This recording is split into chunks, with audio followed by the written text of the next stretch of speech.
It's time for Wolo and Friends on Sports 56 and 98.5 FM. Presented by Homer Skelton Hyundai. Here is your host, the voice of the Tigers, Dave Woloshin. Thank you very much, Zach Boyd, and good morning on Monday, October 9th, 2023 to Wolo and Friends. Dave Woloshin's show, Dave Woloshin's hour. He's out today. He's out tomorrow. He'll be back in here on Wednesday. I hosted last week, and I'm in for you today and tomorrow. I'm Brett Norsworthy and glad to be with you on this Monday morning. And so much to discuss after a very busy weekend of about every single sport you can think of. And we have college basketball news today with the assembled media down in Dallas-Fort Worth area. That includes Jason Munns from the Commercial Appeal, who does such a great job on that Tigers basketball beat. He normally joins Dave on Monday mornings. He will not today, but he'll be back with Dave next Monday. And when the college basketball season gets going, you can hear him every Monday morning with Dave on everything that occurred over the weekend in the very busy world of Tigers basketball. And Bryant Dacus and I will have him again this year at 5 o'clock on Fridays, starting Friday, November 3rd, through what we hope is a late March, maybe even early April, glorious Tiger basketball run. I had to think about it, Zach, last night. For the first time in 15 years in a competitive game, and it'll really resonate on the opening night, October 25th against New Orleans, Derrick Rose with Memphis across the front of that jersey. That was interesting last night and fun, and will be a fun story. He had 13 in a preseason game. Overtime thriller against the Pacers. The Grizzlies get the win, and that with no Marcus Smart, Jaren Jackson, really good and a whole lot better than he was in the Philippines in the FIBA World Cup. Over the weekend, a lot of baseball that we'll discuss. Tigers football. It did not play over the weekend. Open date, and the countdown is officially on to that big game on Friday night. And I'm with Greg Gasson. I just heard his comments earlier, and Eli Savoy agreed. This coming Friday night, I think the biggest game, no doubt, of the Ryan Silverfield era, and I think the biggest home game the Tigers have played at Simmons Bank Liberty Stadium since the AAC championship game at the conclusion of that 2019 season that punched their ticket to the Cotton Bowl in Dallas. That win that day was a terrific win, and it was following the biggest regular season game, I think, in Memphis in a long time, and that was the game the Tigers played SMU the day that the whole world whole college football world had the eyes on Memphis, with College Game Day originating from Bill Street on a sunsplash perfect day. And this Friday night, I think, will have a lot of those same feelings around it against the champions of the Cotton Bowl in Tulane, and a solid team in Coach Willie Fritz. His teams may be the definition of solid. When I saw Tulane a month or so ago, when Ole Miss played down there in week 2, they only had 2 penalties all day. And they were late in the game. I think it was 2 penalties for a total of 10 yards all day.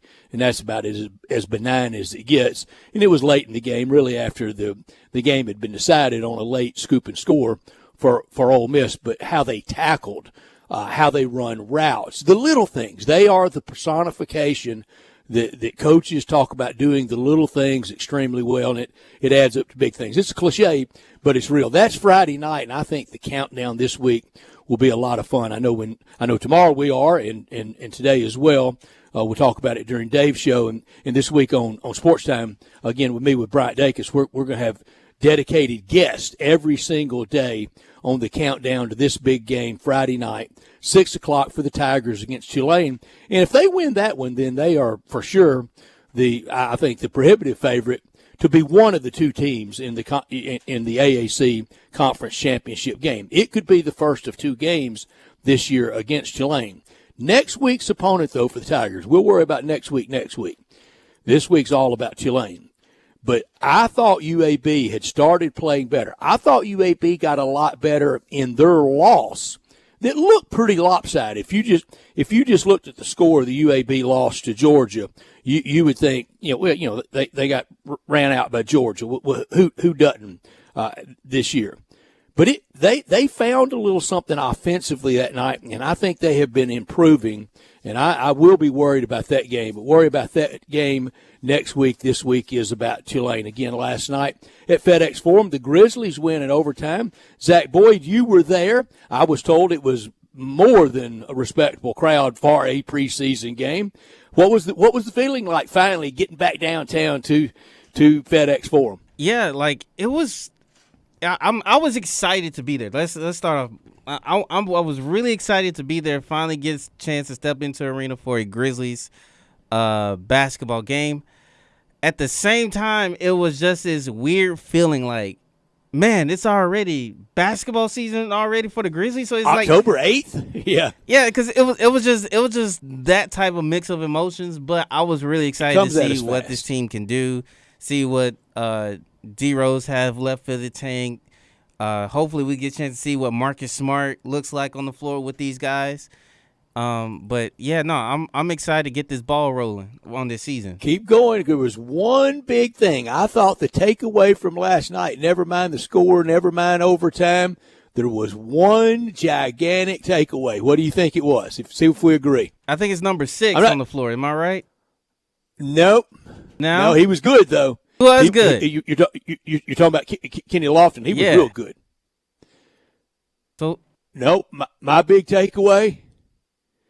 He made Steve Adams out there for 12 minutes, 4 points, and looking like he's going to be okay.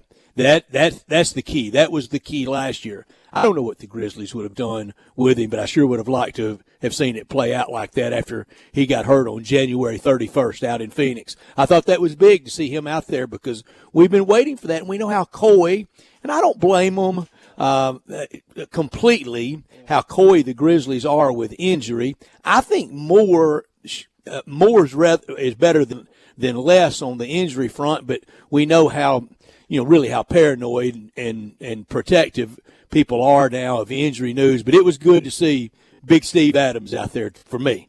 Oh, for sure. For sure. Like you could tell the difference and the kind of giddy up like the team had with him on the floor. And then obviously, the biggest thing is it slides Jaren back to his normal position, like playing the power forward. And you kind of saw him flying around and being that second defender that made him Defensive Player of the Year and not having to, play the 5 so much and worry about not only protecting the rim but also rebounding. So, it was great to kind of get that back to normal in a sense. 18 from Jaren Jackson, 17 from Desmond Bain, 15 from Jake LaRavia, Kenny Lofton with 11. We mentioned Derrick Rose with 13, and a good night. We know it starts the process. It's necessary. And, Zach, I was telling you earlier, I've never been to an NBA preseason game.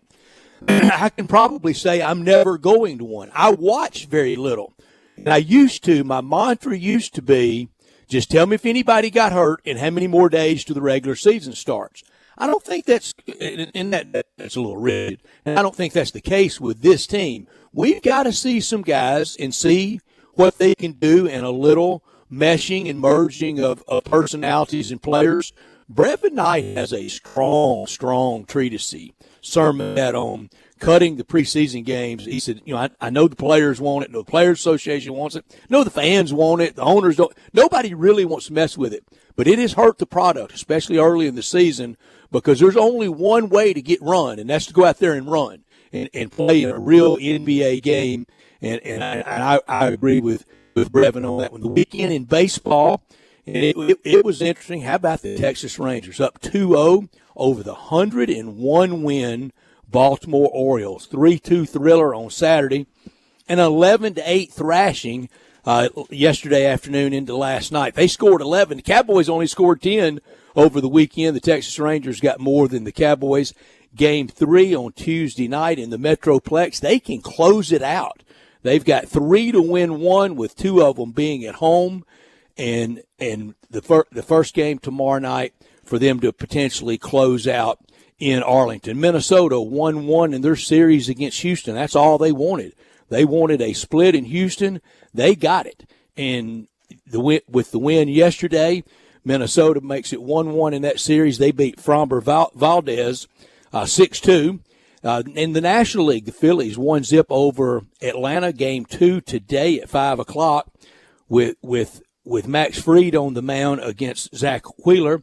3-0 in Game 1. Arizona blasted the Dodgers 11-2. They rocked Clayton Kershaw. In Clayton Kershaw's Hall of Fame career, he is 13-13 in the postseason with a 4.49 ERA. He's appeared in 39 games in the postseason and allowed 30 home runs and 51 walks. This is the Cardinal fan coming out of me, I know, but he used to always complain that the Cardinals were stealing his pitches, that he was tipping. Something was always not his fault when the Cardinals were hitting. Everybody hits him in the postseason. I think he recorded one out in that game. He almost had the ERA that runs into infinity. It just keeps going because he didn't get anybody out. He got one out. Zach, did you see what the ERA is when you allow that many runs and you only have one out? Did you see what his ERA is? It wasn't good. No, it is really bad. It's the number baseball fans are really familiar with. The number of games in a baseball season is 162, right? Yes. That's his ERA, but it beats it running like the debt clock if you never get anybody out. And I've seen some pitchers go through that. The weekend in college football in the AAC, Texas San Antonio 49-34 winners over Temple. Navy 27-24 over North Texas. UAB, as I mentioned, 56-35 over South FLA. They get 56 on South Florida. Bama could only get 17 on South Florida. Trent Dilfer's getting it right. UConn 38-31 over Rice. You look at that box score. How did Rice lose? Had more yards rushing, had more yards passing, had fewer penalties, but the turnovers. FAU 20-17 over Tulsa. And in the SEC, it was another predictable wild day in the SEC. The first game of the day was LSU up in Columbia over Mizzou, 49-39. The LSU defense a little bit better, not a lot better, but they did turn over Brady Cook, and that was really the difference. The late pick tacked it on and made it 49-39 LSU. The second game of the day in the SEC was all Mississippi State down in Starkville over Western Michigan, but Will Rogers was injured late in that game. State wins 41-28. Alabama, they win 26-20, and they have 26 yards rushing. Alabama. I mean, Mark Ingram used to get 26 yards rushing on the first series. Derrick Henry would get that in pre-games. They get 26 yards rushing. DJ Durkin sold out. His entire plan was, we're going to make Jalen Milroe beat us passing. We're not going to allow the run. Load the box, try to cover him man-to-man. He couldn't do it, and Alabama wins 26-20. Florida 38-14 over Vanderbilt. Georgia, well, they were Georgia. The reports of the death of Bama and Georgia have been greatly exaggerated. 51-13, Dogs over Cats. And Saturday night in Oxford, and another wild one down to the last few seconds, Ole Miss wins 27-20 over the Razorbacks. It's time for Precious Metals on this Monday, Zach.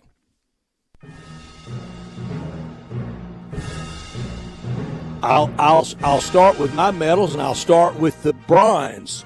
I'm just going to give a bronze to USC and Caleb Williams. He was the difference in the game. Where would they be without him? There's a lot of teams like that at the most important position in all the team sport at quarterback, but maybe them more so than anyone. And you can't blame the defense at USC on Caleb Williams. He didn't play linebacker. He didn't play strong safety. He plays quarterback, and he does it well. Also give a bronze medal to another quarterback, Kenny Pickett.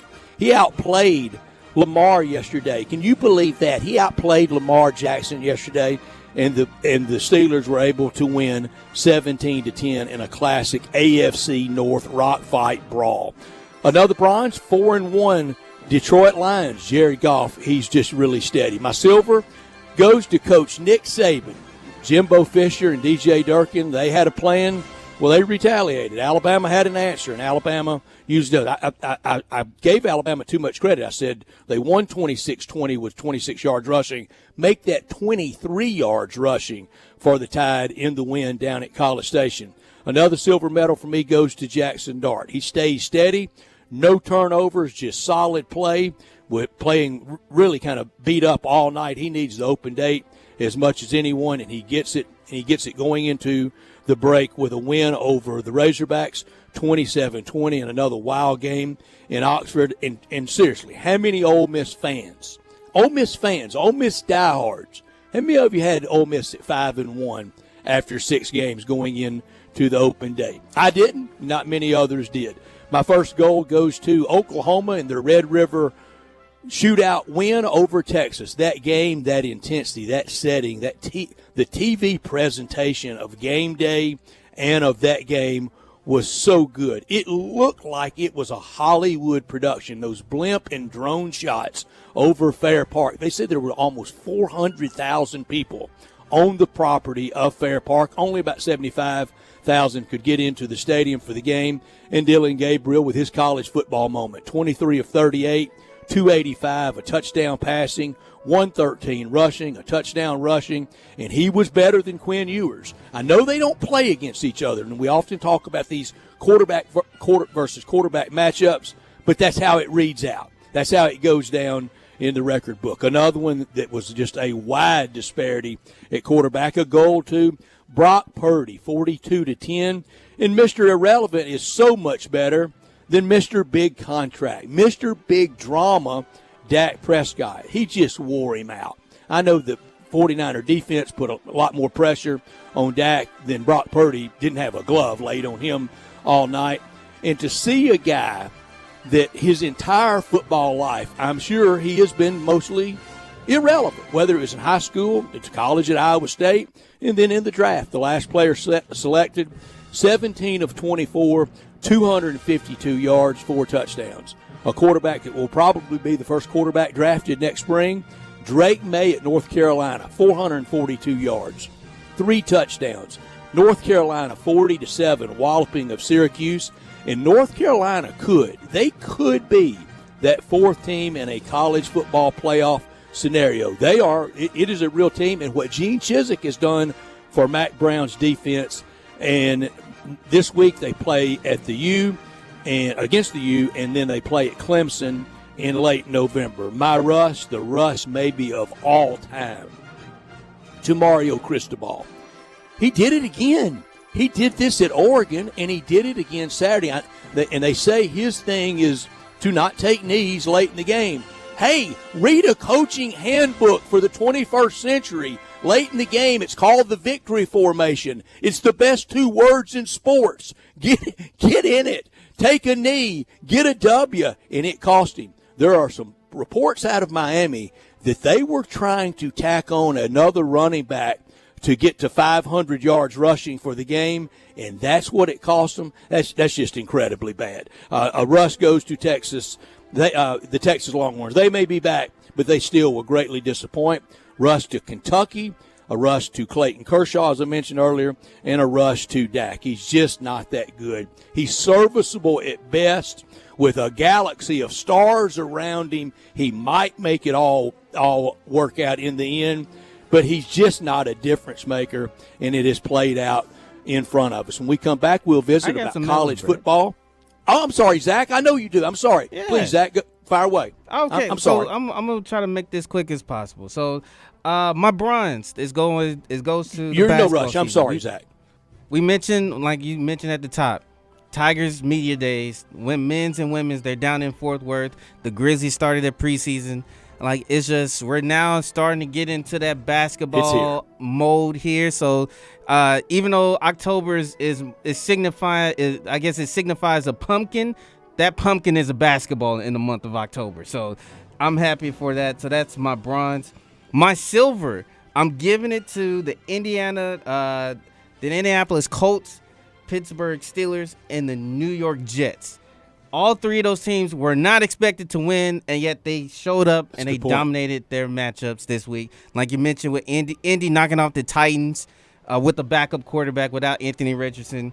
You mentioned Kenny Pickett knocking off the Ravens, which, by the way, Lamar, he deserves some blame in that, but the Ravens receivers deserves a lot of that blame because they were dropping everything in that game.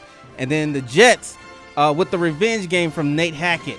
knocking off the Broncos and the controversy Zach that Wilson ensues with that. That was pretty hilarious with me with that. My goal is to the Navy midshipmen, and I'm wondering, and I bet, Brett, you're looking at me kind of sideways. You know, as you give me the salute, as you know, you looking to yourself and you kind of thinking to yourself like, why is Zach is giving the Navy a gold at this moment? Well, Jay Morgan decided he wanted to put me into a little game last Friday, as we was getting ready to close out the show, and unbeknownst to me, I had the thank you for your service game, and so I had to choose between either Air Force or Navy to win their game. And I can tell you right now, Saturday afternoon, I was a little bit sweating because I didn't want a punishment coming into Monday. So I appreciate the midshipmen getting the W. Hey, it's 3 points, but a win is a win. I will take it any day, so I don't have to do no punishment. My duds will have to be my Dallas Cowboys. I mean, gosh, you was going into this game. Every media person was hyping this game up as the game of the year. It's just true now. Yeah, and so it's just, it was just bad. Like it was overall, it was bad. We can put it on Dak, but the entire team, to me, they just didn't show up at all. Like it just didn't. It was not there. So hopefully they'll come out in the next game and try to rectify their mistakes, because they got the Chargers next week with Kellen Moore. But that's not easy. Yeah, they were my biggest dud of the weekend, because it was just complete no show at all. That's our medals for Monday morning. We'd like yours at 901-360-8255. When we come back, we'll talk college football with our good friend John Thompson. You're listening to Wolo and Friends. Zach Boyd producing. I'm Brett Norsworthy. Dave Woloshin, he'll be back on Wednesday. We'll be back after this on Sports 56 and 98.5 FM. We are real sports talk. Sports 56 WHBQ. Available on your radio dial at 560 AM and 98.5 FM, as well as around the world online at sports56whbq.com. Take us with you everywhere by downloading the Sports 56 app. And at home, just say, Alexa, play Sports 56. Wherever you are, stay tuned in to Real Sports Talk. Sports 56 and 98.5 FM. Spencer here with ATC Fitness. There's no better time of the year than now. Football and fitness go hand in hand in the fall. And with individual screens on each piece of cardio and multiple big screens throughout the rest of the club, you'll never miss a bit of the action watching your favorite team. ATC Fitness continues to be the Mid-South's choice for fitness, family-owned for 30 years, and proud supporters of Coach Silverfield and the Memphis Tigers. Join online at atcfitness.com. ATC Fitness, exercise your right to look good. I'm Gary York. I'm the service director at Lexus of Memphis. Our service department wants to be more than just a place where you get your oil changed. We do glass repair, windshield replacement, recalibration of your camera and sonar systems, even wheel repair, tire replacement, all the things you would expect from a luxury automotive dealer. Please check out our website. You can schedule your appointment, check out our specials, hours of operation, or if you'd like to do it in person, please reach out to one of our associates at 901-271-5199. Hi, this is Lauren Choate with Choate's Air Conditioning, Heating, and Plumbing. Choate's is offering some amazing specials for this month only. If you're considering upgrading your furnace before the cold weather comes, Choate's is offering $1,000 off a new Carrier furnace. If you don't need a new furnace, Choate's is now offering its early bird $60 furnace tune-up. This 22-point tune-up includes a free carbon monoxide test and heat exchanger inspection. And Choate's is your indoor air quality expert. For the best quality air for you and your family, it's recommended to have your air ducts cleaned every 8 years. This month only, Choate's will install a free UV light system when you get your air ducts cleaned, a $500 value. Call us at 347-8086 to take advantage of these amazing deals. So, turn to the experts with Choate's, and remember, let our family serve your family.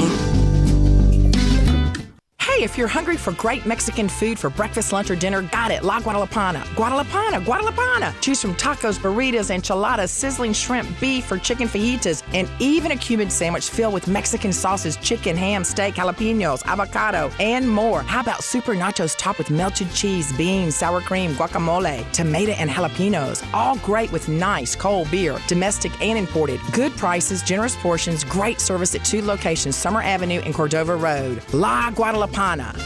This is Sheldon Rosengarten with Marks Bensdorf Realtors, and the market is starting to crank back up. While we had a slowdown late last year, the rates are coming down, and I'm seeing multiple offers again. And if you want to participate in 2023, think of me. Do not list your home without talking to 2 to 3 real estate brokers, and make sure that Kelly Erb and I are one of them. I've had people say that I must feel confident to tell people that, and yes, I do. We have a highly successful strategic marketing program that can make the difference in how much you make and when. Find out why people often say that when you want the job done, call Sheldon at 483-0546 or MemphisRelocate.com. Or you can also call my marketing partner, Kelly Erb, at 355-3830. Call me, Kelly Erb, at 355-3830 or Sheldon at MemphisRelocate.com or 483-0546. Remember, call me, Kelly Erb, at 355-3830.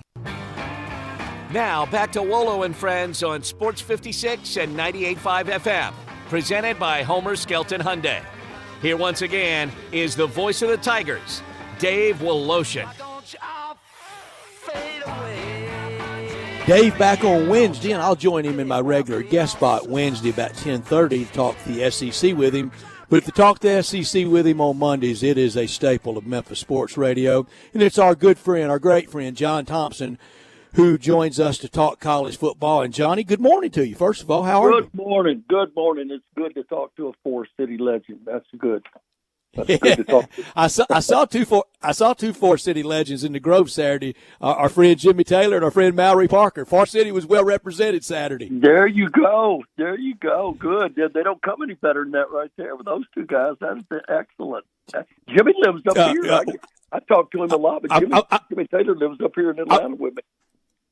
Johnny, I'm going to put it like this. I saw one really good slot receiver, and I saw another slot receiver of the two of them. I understand.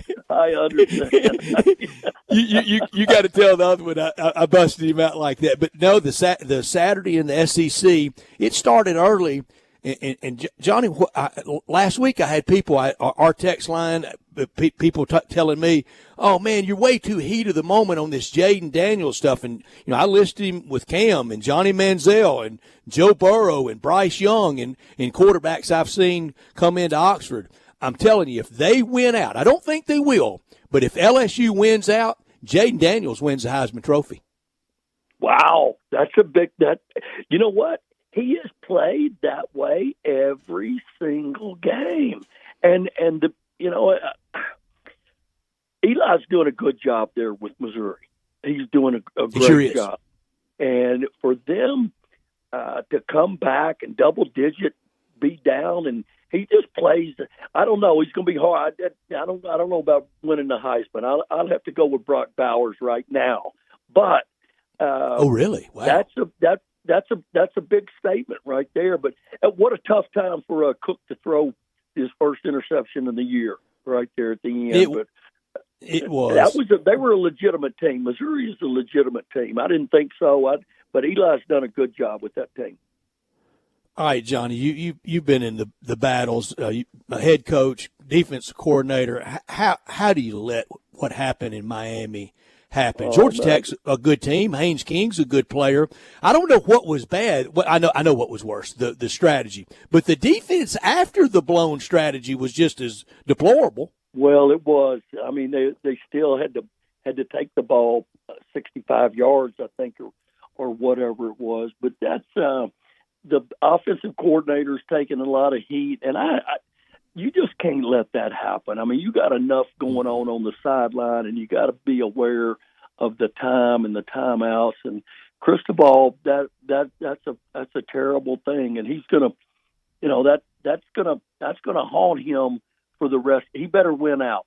He better win out, or that's going to halt him. But I was thinking, when I was at East Carolina and Bobby Petrino was at Louisville, there was 10 seconds left to go in the game, and we were behind by 10, and I called a timeout, and I took a lot of heat for calling the timeout because Petrino turned it around and handed it to a guy named Michael Bush, and he went 40 for a touchdown at the end. But if they had a fumbled and we get the ball back and we throw it down and we get an onside kick and we could tie the game up. So that's they're going to attack Cristobal and he deserves it. He deserves it. But I got roasted in those days for calling a timeout instead of just letting the clock run out. But I wasn't going to do it. I was going to give ourselves a chance to the end. But that's not exactly the same situation. But you got to be the head coach and the offensive coordinator. I don't know why. That's a head scratcher right there. Why you would do that instead of just kneel? All you do is kneel. The game's over. It's over. It's not, he did it once at Oregon. They say his worldview is to not take knees. The best two words in the sport is victory formation. Yeah, no doubt.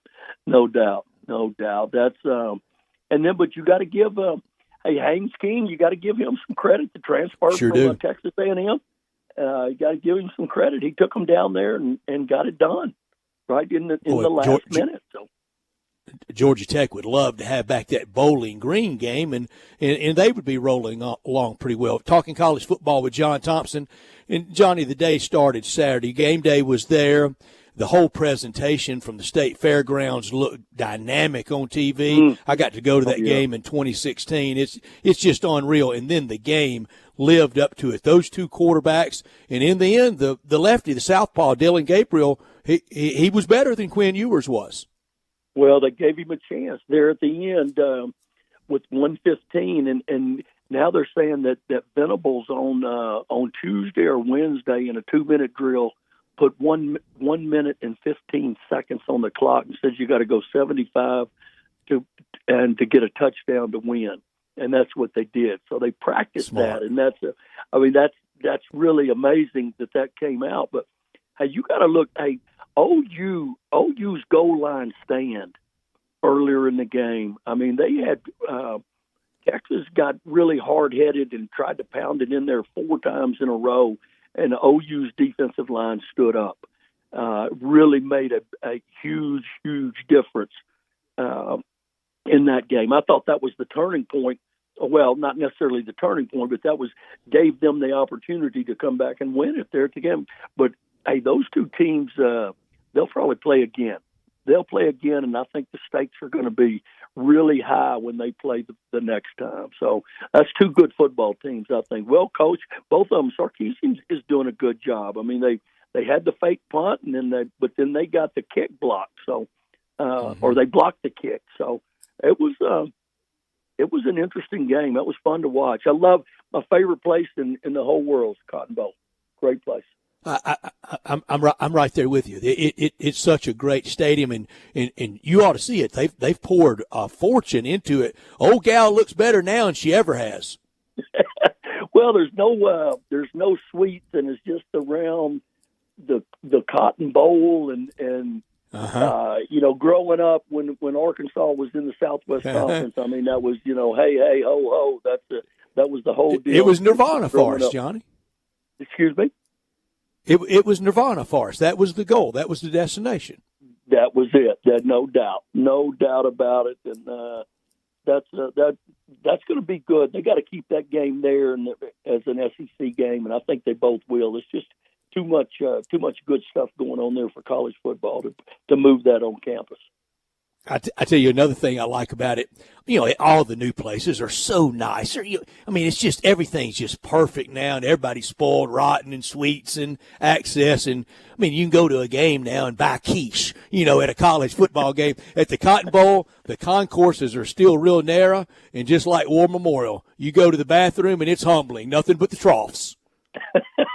Well, you go get some cotton candy on you, and you got to have you a corn dog too. But that's that just being there, seeing that is is a fun. That was my most fun game. We got beat by Oklahoma, and when I was at Arkansas in the Cotton Bowl, but it was a close game, and they had Rocky Kalmus, Teddy Lehman, a lot of good players on that defense. Roy Williams. Roy Williams, absolutely. Sure was. Yeah. Sure was. Not the basketball coach, but the defensive back. Saturday night, Johnny, last week, I saw this point spread, and I know Vegas knows what they're doing. I know it kind of drives a lot of the conversation. When I saw Ole Miss at 11, and then Friday it got to 12. Saturday morning I woke up and it was 13. I thought all week, no way, I've seen this game too many times. And I knew that Arkansas was wounded and they would come in and play well. And I knew Ole Miss coming off a lot of emotion. I said on these airways Friday afternoon, 38-28 Ole Miss. Okay, I missed it a little. It was 27-20, but it played out just about like I thought it would from start to finish. Well, Arkansas hung in there. I mean, you can't throw that interception that Jefferson threw in the last 2 minutes. There was 1:42, I think, left in the game when he does that. And, give Ole Miss a lot of credit. They created problems for Arkansas's just mismatched, no cohesive turning around offensive line. But, I mean, what does, besides Jefferson, what does Arkansas have that is really a problem for people right now? There's just not anything. I mean, maybe Sanders will come back and do that, but he's hurt. I was more impressed with Ole Miss's edge pressure, and they confused Arkansas's jacked up offensive line. I mean, Arkansas's got a problem, obviously, in their offensive line, and they started one group and then they finished back. They went back and finished with another group and shift them around, guards playing tackles playing guards. And that's not a good thing this deep in the season. But, Arkansas hung in the game by their defense playing so well on third downs. Ole Miss did not do very well at all on third downs. But Arkansas there's nothing that when you say, okay, let's get the ball to this guy or, and then KJ throws the interception, and that's what happened. So yeah, there's not a lot. Ole Miss came back. I mean, that would have been a trap game or a hangover game for Ole Miss. They didn't allow it. It would have made it would have taken a lot of the air and the fun out of the last week's win if you turn right back around, because at open date time I had Ole Miss 4-2 at open date, and I asked rhetorically earlier how many Ole Miss fans really thought it would be 5-1 at the open date. And if you give that game back, you've kind of moved one from the summertime column of loss to win with LSU. Well, then you would have moved one right back with a home loss to Arkansas. And Johnny, you're right about game planning for the Razorbacks, except for KJ. It's just not a and with Rocket hurt, and he's hurt. I don't know what percentage they're giving out, but it ain't 100. I know that. He was not at all. Not at all. And but the play of the game, I mean, the interception that Jefferson threw in the last 2 minutes. I mean, if you're going to be the guy, then you got to be the guy. We talked about Dylan Gabriel, and we talk about other quarterbacks. The Cook at Missouri, or even Milroe. We'll probably talk about him at Alabama. But Jefferson, Arkansas's driving the football there, and they're down one score. And he throws an interception, throws it into a crap, and Ole Miss picks it off and walks out with the win. But that's Arkansas's got to find themselves. I don't know really what that means to say find yourself, but I just going to Tuscaloosa to do it. Yeah, I hear you. That's a humbler for sure to head to 4-game losing streak. You got to head to Alabama. That's rough. Final game we'll visit about it will be Alabama. Their road win at Texas A&M. I love DJ Durkin, Johnny, and really got to be pretty good buds with him when he was at Ole Miss. His plan Saturday, I can't blame him a bit. Load that box, dare Alabama to throw, make Milroe beat you, and he did. And he did. He threw for over 100. And Burton stepped up. They hadn't had a playmaker at wide receiver, and maybe they have found one. But I watching that game, and I would look and I said, well, this D-line is dominating, but no, the offensive line is inconsistent. Then the other side, this D-line is dominating, but no, the offensive line is inconsistent. But I agree. I love the pressure that A&M put on them. But Milroe stepped up there, and he would. He's not a complete quarterback. I mean, no. That's not him. But A&M had like 6 sacks, I think, 6 sacks. But Alabama, how do you keep winning with 14 penalties? That just 23 yards rushing for Alabama. Yeah, Alabama. You're right. It's it just doesn't make sense. But A&M, when you give up a safety and you play poorly, you really play. I mean, Max Johnson did not have a good second half. He played poorly, and then A&M gets the field goal block for a touchdown. I mean, that's the difference in the game right there. So it's but I did like the pressure, just like you were talking about that Durkin brought it with A&M. Real quickly, Johnny, one last game I want to get in.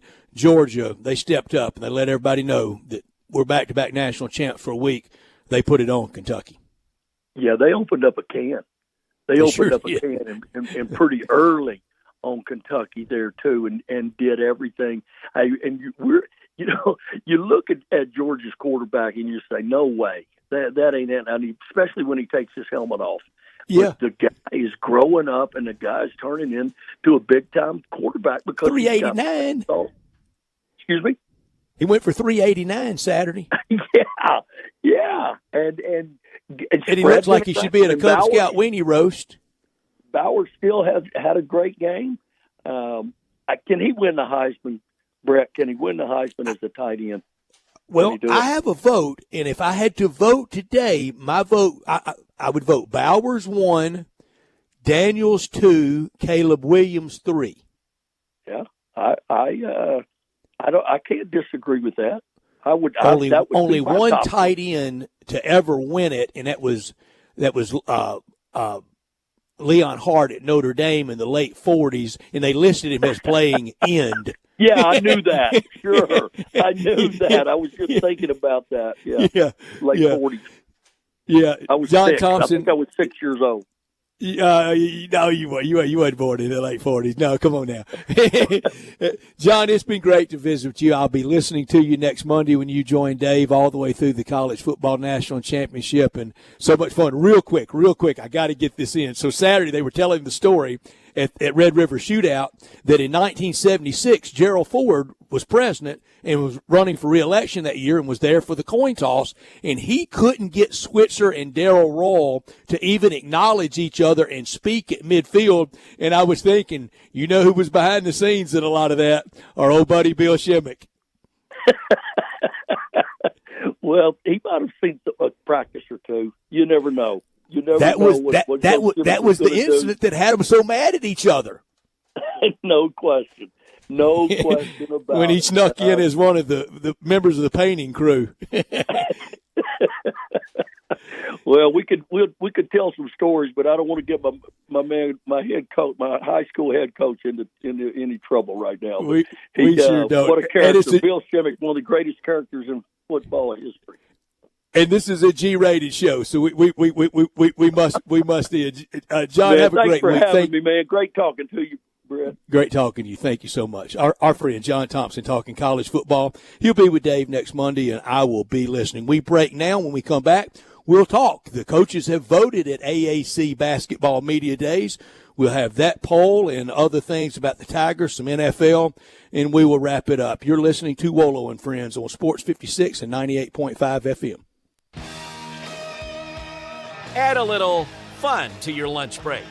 Join Johnny Radio for Sports 56 Happy Hour from 11 to 1 every weekday on Sports 56 and 98.5 FM. We interrupt this broadcast for special news and information concerning family leisure. The world's biggest spa sale is back and bigger than ever at Family Leisure. How is that possible? Well, let me tell you. You start off with 50 different spa models to choose from 5 different manufacturers. Then you throw in up to 30% off in-stock spas and swim spas. But is that all? Oh, no. You get free upgrades on all in-stock spas, plus 24 months, same as cash. Wow! This is the kind of sale that you just can't have every day. But it's happening right now at Family Leisure, the world's biggest spa sale. Soak in the savings right now at Family Leisure, Whitten Road and I-40. You know the place where family and fun come together. Please remain calm and walk. Don't run to Family Leisure. And now back to your regular programming. They're taking care of beerness in Memphis, right on the river with Grind City Brewing and all of their great products. Look, this was a dream come true for a father and son duo. And if you have not been to that brewery right on the river, just to the north of downtown, you're really missing something special. And now you can't miss their products. Wherever you go, you see a brand new label. It's clean, it's beautiful, it's distinctive. You'll know Grind City Brewing, and of course you know their products like Poppy's Pills, that great Pilsner, or Tiger Tail, that very creative craft malt liquor. There's the new Thaddeus Amber Lager. That is absolutely a great light beer. There's the India Pale called Godhopper. It's outstanding. And then there's the Belga, the Belgian-style wheat ale. They keep bringing hits at Grind City Brewing. Whether it's date night, a birthday, or just because, raise a steak in celebration at Ruth's Chris. Open in the Regalia Shopping Center at the corner of Poplar and Ridgeway. Treat yourself to one of our classic USDA prime beef steaks, seasoned and broiled to perfection. Then serve sizzling hot on one of Ruth's signature 500-degree plates. Visit Ruth'sChris.com to make a reservation. Ruth's Chris Steakhouse, Memphis. This is how celebrating more is done. Your brain is an amazing thing. But as you get older, it naturally begins to change, causing a lack of sharpness or even trouble with recall. Thankfully, the breakthrough in Prevagen helps your brain and actually improves memory. The secret is an ingredient originally discovered in jellyfish. Based on a clinical study of subgroups of individuals who are cognitively normal or mildly impaired, Prevagen has been shown to improve memory. A Pharmacy Times National Survey of Pharmacists rated Prevagen the #1 pharmacist-recommended memory support brand for the 5th year in a row. You can find it in the vitamin aisle in stores everywhere without a prescription. Help your memory. Try Prevagen today. Prevagen. Healthier brain, better life. This product is not intended to diagnose, treat, cure, or prevent any disease. Cooling or heating system on the fritz? Dripping faucet? Call the pros at Conway Services today and we'll waive the service call fee with any HVAC or plumbing repair. Expert technicians available 7 days a week. Call 384-3511 to schedule your appointment. Visit conwayservices.com for details, terms, and conditions. License number 64210, 64365 EAS, MS 19688. Call 384-3511. Conway Services. Call Conway today.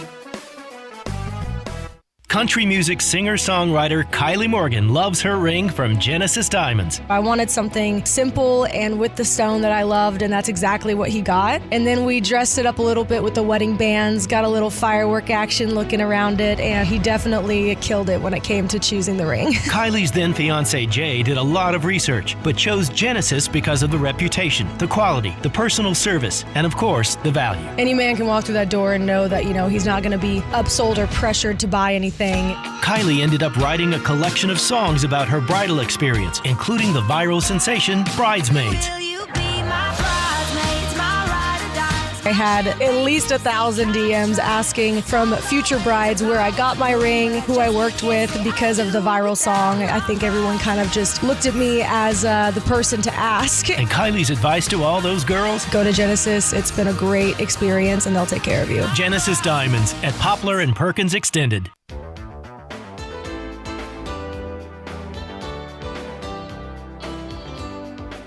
Now, back to Wolo and Friends on Sports 56 and 98.5 FM. presented by Homer Skelton Hyundai. Here once again is the voice of the Tigers, Dave Woloshin. Thank you very much, Zach. Again, Dave will be back on Wednesday. I'll be back this afternoon with Bryant Dacus for Sports Time from 3 to 6, and I'll be back in the morning for Wolo and Friends again tomorrow morning. Normally on Mondays, Jason Munns from the Commercial Appeal joins Dave, but he is in Dallas at AAC Media Days in DFW, where the conference offices are located, and where they're having all of the media days, and the voting is out from the coaches. 14 league coaches, 11 first-place votes for Florida Atlantic. Their first place. Second place, Memphis. And not that far behind in third place. Only 17 votes behind Memphis. Tulane at third. Andy Kennedy's UAB Blazers 4. East Carolina 5. North Texas 6. Can you believe the Tigers are back in a conference with North Texas? Used to be in the Valley a million years ago. With them. SMU 7th.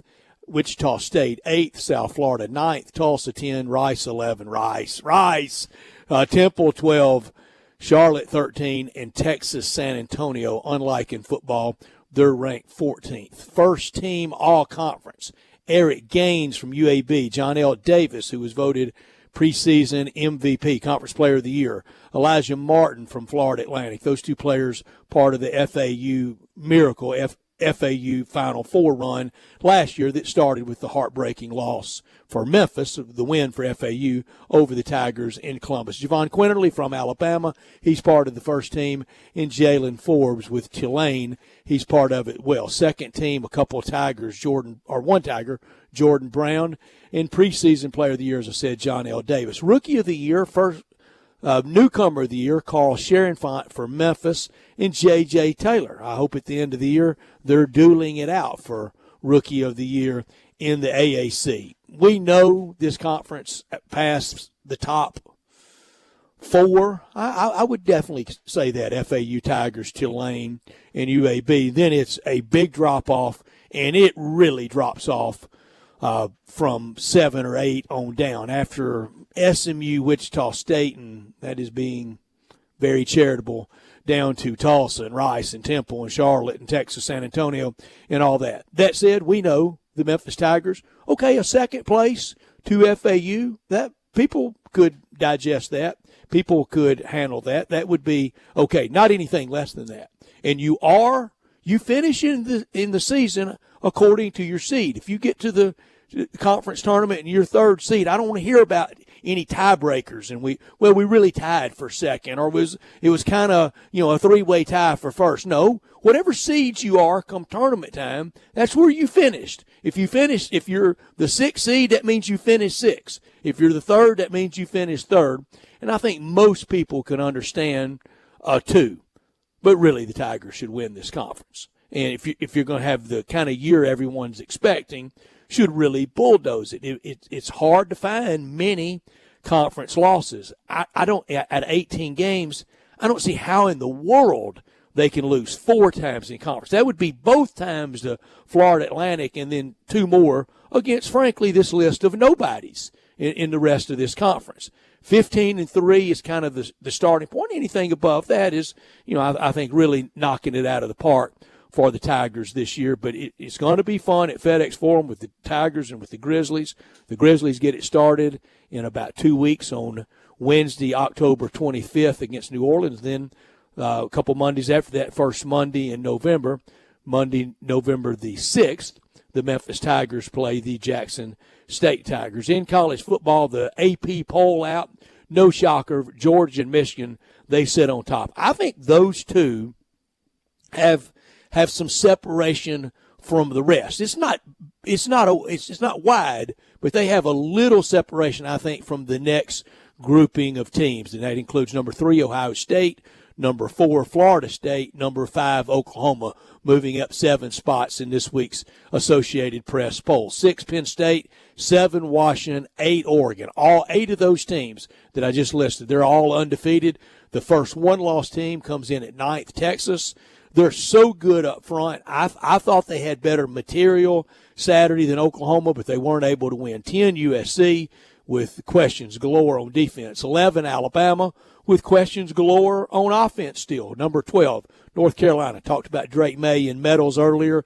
They could be that team that squeezes in as the 4th seed in the college football playoff. They will have to win the AAC regular season and the championship game to do it. All 12 of the teams I've talked about so far, I think, legitimately can finish in the college football playoff. I don't know if all 12 can win it. I don't think North Carolina can win it, but they can get in the college football playoff. 13, Ole Miss up 3 spots after the 27-20 win over Arkansas. 14, Louisville after their drubbing over Notre Dame. 15, Oregon State. 16, Utah. 17, Duke. 18, UCLA. 19, Washington State. UCLA over Washington State to end Washington State's undefeated season. Washington State's tied at 19th with Tennessee. And this week, a really big game as Tennessee hosts the Texas Aggies in Knoxville. 21, Notre Dame, and falling, down 11 spots, and I just don't know if they're that good. And when are they going to be back? All the teams that are back. Florida State's back. Texas is back. Miami talks about being back.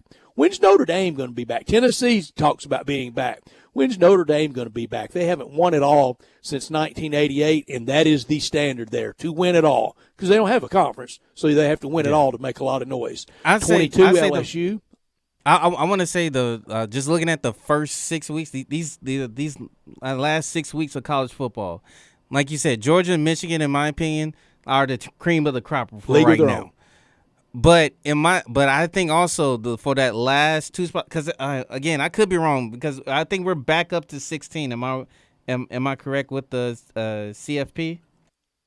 No. This year just 4. Just the 4. Next okay, year we go to 12. I think Florida State is going to get in, and I think Oregon's going to get in. And I think the Big 12, I think Ohio State, Penn State, and even like Michigan, they're all just going to beat up on in the Big Ten. Yeah, they will, and they're all in the same division. Yes. 23 Kansas, 24 Kentucky, and 25 Miami. That loss, I think in standard coaching contracts should be, if you lose like that, you're immediately fired and we owe you nothing. Whew.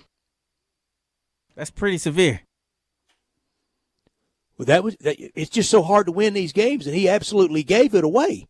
He definitely did, though. He did. He just gift wrapped it, Zach. I mean, I couldn't believe it when I saw the highlights. I was like, okay, like Miami's up, they up 6. So I'm like, all right, cool. You know how things are now. Cool, whatever. And like he fumbled, and it was like, oh no, like they had a chance to score. And I'm busy Saturday night at the Ole Miss game, but I do kind of make a scroll through the X machine through Twitter, and I'm seeing, how did Georgia Tech win that? Well, how did Miami give that away? So I really don't digest it till I get through post game, get to where I can watch TV, and I go, that's why everybody was outraged. Yeah, and they should have been. I'll be back tomorrow during this time on Dave's show from 10 to 11. Coming up next, the John Harden extravaganza. I want to thank our only guest today. That was John Thompson. Stay with us. Johnny Radio coming up next from 11 to 1. I'll be back with Bryant Dacus at 3 o'clock. We'll have sports time from 3 to 6. We also have Monday Night Football tonight. Kevin Harlan and Mike Golick on that call. You've been listening to Wolo and Friends with Zach Boyd producing. I'm Brett Norsworthy. Have a great rest of your afternoon.